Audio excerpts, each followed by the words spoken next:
Eu quero enfatizar muito que das definições e do processo dessas definições sobre o regulamento da Statuinte e do método através do qual tanto o regulamento quanto a Statuinte serão concretizados, depende o caráter mais ou menos democrático e inclusivo de uma Statuinte e do seu resultado. Esse tema da Statuinte começa já com o fim da ditadura e o início da redemocratização e vai se intensificando com o desenvolvimento da Constituição e da Constituinte de 1988.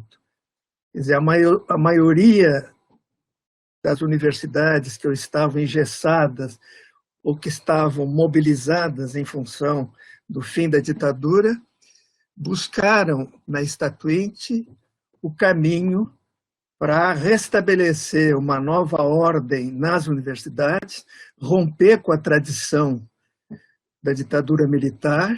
Fazer uma Statuinte, tu não pode fazer simplesmente pela vontade de um grupo que quer fazer uma Statuinte. Tem que haver condições políticas na instituição para que se possa construir uma Statuinte. Se isso não virar um tema mais fechado num grupo, mas se torne amplamente conquistado para outros setores, na medida em que, ao final desse período bolsonarista, certamente a universidade vai estar numa situação tal que vai se abrir uma grande frente de oposição a essa situação, acho que aí é o momento de se construir uma consciência coletiva de que o primeiro ponto é refundar a universidade através de uma Statuinte. Não é uma coisa que se imponha sobre o conjunto da comunidade acadêmica. Bom, agora, o dilema que nós vivemos é o seguinte. O DIC, antes de sair, e ainda com a esperança de ser candidato, organizou no gabinete uma proposta de reforma de estatuto e fez um velho esquema, manda para os diretores consultam os departamentos e depois volta novamente para a reitoria e aí passa por algum órgão superior, o Consune, e está aprovado. E não tem nenhuma participação da comunidade. Bom, então se colocou para nós um dilema político. E foi o primeiro problema que nós enfrentamos. Ou nós fazemos a Statuinte que está prevista no nosso programa, e com isto nós vamos recomeçar um novo processo de mudança de estatuto, além desse que está já circulando, mas que pode ser abortado, ou vamos ganhar tempo e vamos transformar esse velho esquema de reforma pela cúpula em Statuinte. E aí que essa decisão foi tomada por nós, e aí houve uma série de consultas, que foi feita, obviamente, ampla com a comunidade universitária no salão de atos, explicando que talvez fosse mais interessante nós transformarmos essa reforma, e agora, claro que não da proposta do reitor de passagem, mas do estatuto vigente implantado pela ditadura, e aí transformar isto numa Statuinte, referendar. E esta proposta, depois de alguma discussão, foi referendada pela grande maioria dos participantes dessa discussão.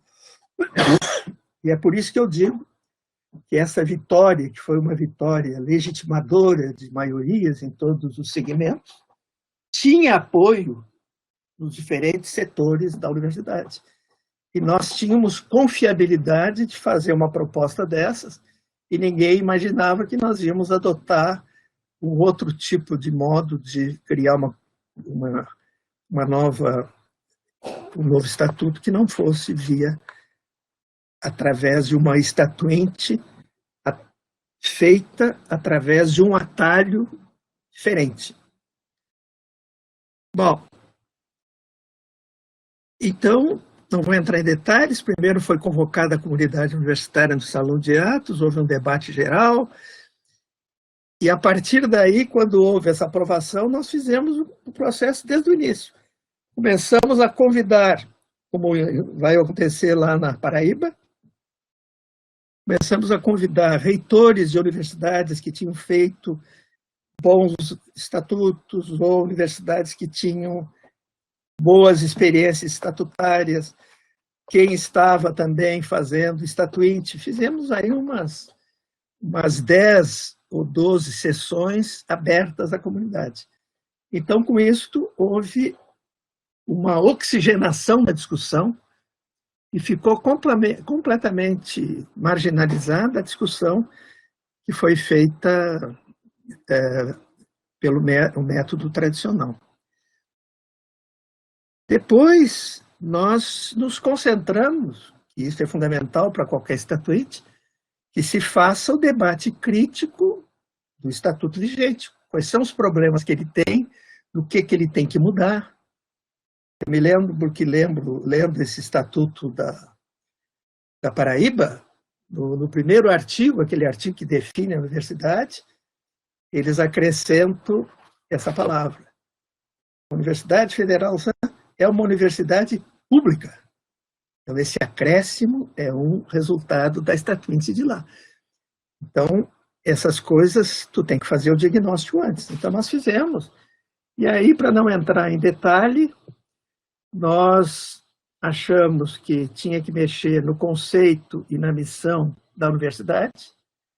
Então, houve uma concentração de discussão em torno desse tema, através dos grupos de trabalho, de grupos mais amplos. E nós tínhamos que refazer a relação entre o consumo e o COSEP. O COSEP, que foi um órgão criado por essa reforma de 68, e que tinha um objetivo de valorizar, o COSEP, ou seja, as áreas acadêmicas, e poder impor ao Conselho Universitário, que era um órgão, às vezes, mais político e menos acadêmico, aquilo que era importante para o crescimento da área acadêmica, da graduação, da pós-graduação, da extensão, etc. E isso foi importante, porque nós descobrimos, por exemplo, que o COSEP tinha uma dupla representação. Eles não só tinham um grupo totalmente deles, fechado, mas tinham representantes do COSEP e do Conselho Universitário. Então, tratava-se de, entre outras coisas, para não entrar no detalhe, distinguir essa dupla representação. Esse órgão estava tendo poderes extraordinários. E depois, a coisa mais importante é a comissão de carreira. Nós criamos esse título do Jockey Club, comissão de carreira, né? Que era onde se acomodava um espaço burocrático de poder, de professores ativos e muitas vezes de bom nível, que escolheram ficar nesse órgão por anos a fios. Ou seja, eles se renovavam. Quando terminava o período de 4 anos, 2 mais 2, eles mudavam de comissão e eram reeleitas em outra comissão. E aí eles iam ficando. E, no fim, aquele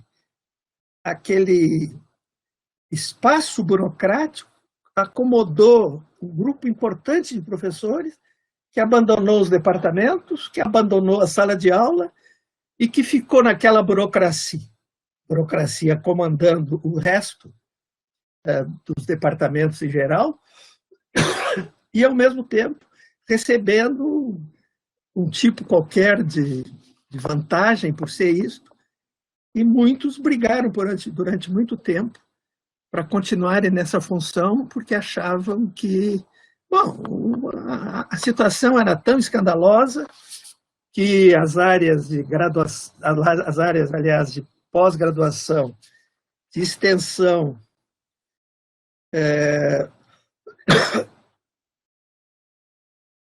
aceitaram rapidamente a ideia, que era a nossa proposta de fazer uma eleição de 2 anos renovável por mais 2, e a partir daí terminava o mandato.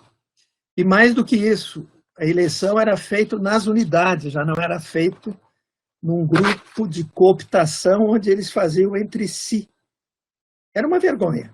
E acabamos com essa burocracia da comissão de carreira e das famosas reeleições. Depois, essa ideia do universidade e sociedade. Nós criamos, na época, um conselho consultivo, universidade e sociedade, paritário, em que estava, de um lado, desde representantes de sindicatos empresariais, etc., até o orçamento participativo, eram umas 15 pessoas, e, do outro lado, 15 pessoas do Conselho Universitário e pessoas eleitas que eram vindas do Conselho Universitário, de outro órgão, e que formavam esse conceito. Ele era consultivo, mas ele era paritário. E a conversa era direta e funcionou muito bem. Infelizmente, a próxima reitora extinguiu esse órgão. Era um avanço, sem dúvida, importante. Bom, e, finalmente, a representação paritária dos 3 segmentos. Nós sabemos que esta eleição, na época, não foi paritária, que os docentes tinham feito um plebiscito, e esse plebiscito deu como resultado 50% para os docentes e 25% para os técnicos e 25% para os estudantes, e esse foi a proposta aceita pelos 3 segmentos na época. Ninguém falava em paridade nesse período. E, embora a representação no consumo não fosse paritária nesse sentido, que não tinha condições de ser, nós estabelecemos uma representação paritária. Ou seja, os 3 segmentos tinham o mesmo número de representantes. Na época eram 7, 7 e 7. Isso foi uma coisa que foi muito valorizada pelos diferentes segmentos. Bom, então, esse diagnóstico nos levou ao fim da discussão. Agora, para concluir, eu gostaria de dizer que este processo exigiu em torno de 80 reuniões do Conselho Universitário, 2 por semana. E depois de todo este imenso trabalho, em que todo mundo tinha que criar um certo conceito... Não, havia uma coisa que eu não contei para vocês. Todo mundo tinha o direito de fazer a sua proposta de reforma de qualquer artigo do Estatuto. Então, isso tudo era encaminhado para uma comissão, e essa comissão fazia uma análise e selecionava as 3 propostas, de umas 4, 5 ou 6, que pareciam as mais interessantes para serem votadas pelo Conselho. Não havia nenhuma discriminação, mas havia ao menos uma seletividade de um grupo de gente que conhecia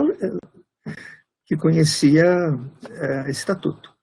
Bom, então, o trabalho do Estatuto era o reitor presidindo a reunião, acompanhado do vice-reitor, discutindo diretamente com os membros do Conselho.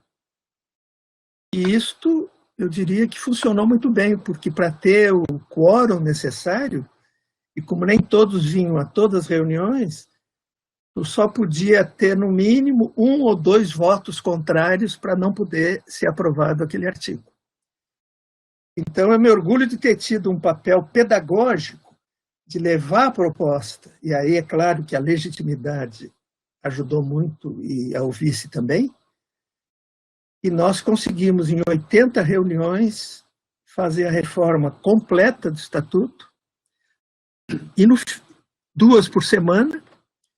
E o que é interessante é que, no final, nós pegamos o grupo todo, não só o do Conselho Universitário, mas o do COSEP, que é do ano seguinte, e fomos tirar uma foto na frente daquela pintura do Locatelli que tem no Conselho Universitário. E vocês não imaginam o grau de união física e, ao mesmo tempo, de solidariedade social E esta fotografia que eu guardo, as duas até hoje, representaram. Todo mundo se sentiu, por todo esse processo, altamente vinculado um com o outro. E a partir daí o Conselho Universitário, mais tarde o COSEP, vão funcionar de uma forma inovadora e com uma capacidade de deliberar e de confiança mútua extraordinariamente desenvolvida.